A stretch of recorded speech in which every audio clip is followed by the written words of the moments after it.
Hi, Stephen here with you again. Who decides the quality of life that you lead? Well, let me put it to you this way. Imagine two people walking into a room.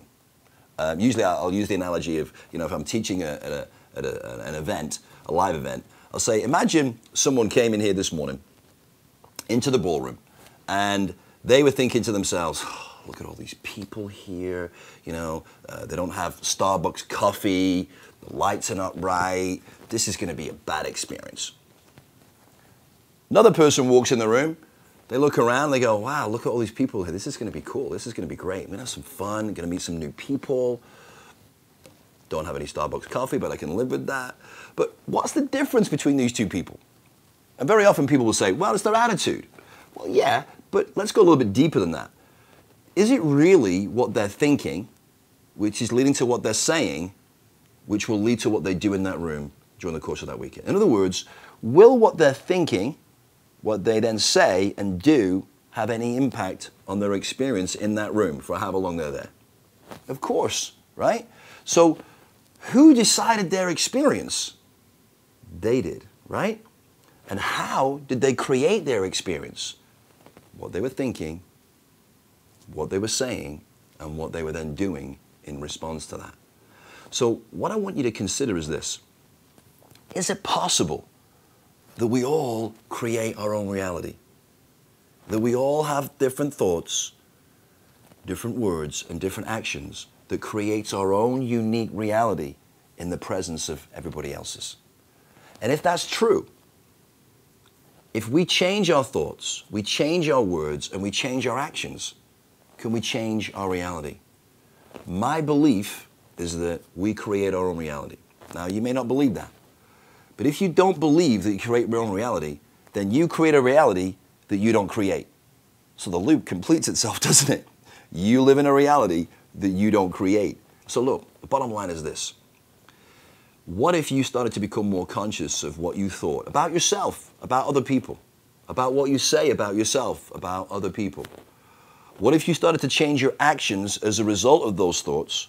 What if you developed a whole new set of habits and it began to change your character? Where would that lead you?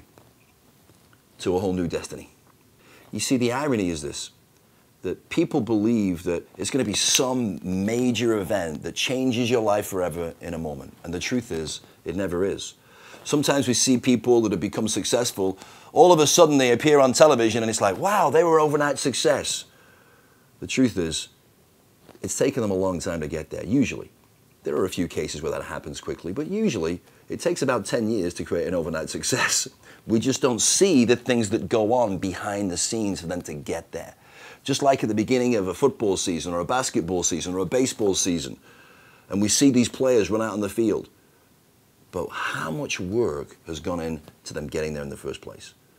What's the difference between a baseball player that hits .333 as opposed to someone who is not even close? They've got the same skill, but their thoughts, their words and actions are different. Just like if two boats were about to set sail, and they're going to set sail at a 10-degree difference. When they first set sail, it looks like they're going to the same place. But over the days and the weeks, the difference between their destinations, their destinies, is immense. And it all starts with what we're thinking up here.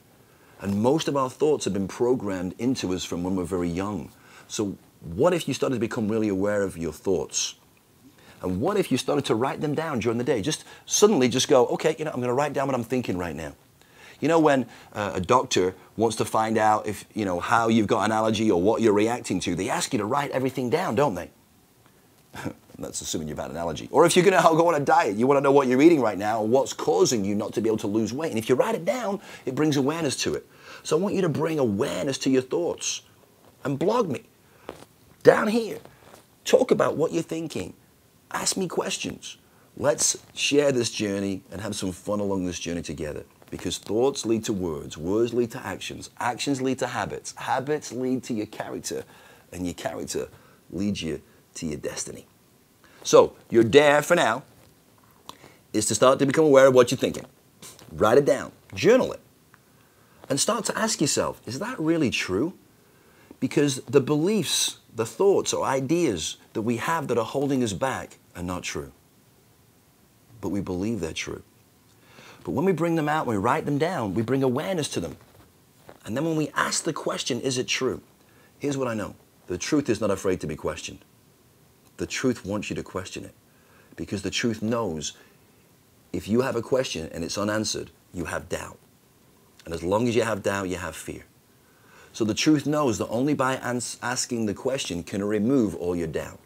So have the courage. I dare you to question what you're thinking, what you believe.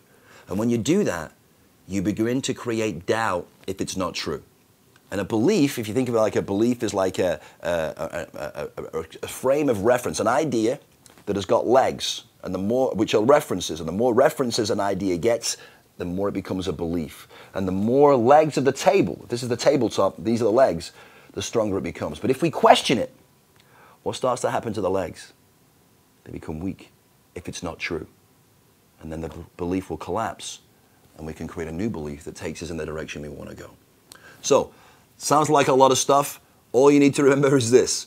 Start to journal. Start to write down throughout the day. Carry a little notepad with you. Or if you have, one of those phones that you can write things in, do that. Just write down, that's what I was thinking. And you don't have to think about it anymore at that moment, but maybe at the end of the day, just say, is that really true for me? And let's see what happens. Let me know what you're thinking. Let me know your thoughts. Share them. And let's see if we can make some shifts that are going to help you on your journey to wherever it is you want to go. So you dare. Write these things down, journal them. Remember what Socrates said, learning is simply remembering. It's also forgetting the stuff that we don't want to remember. It's forgetting the stuff that's not really true. So, what do the Greeks say? Saper ord, dare to be wise.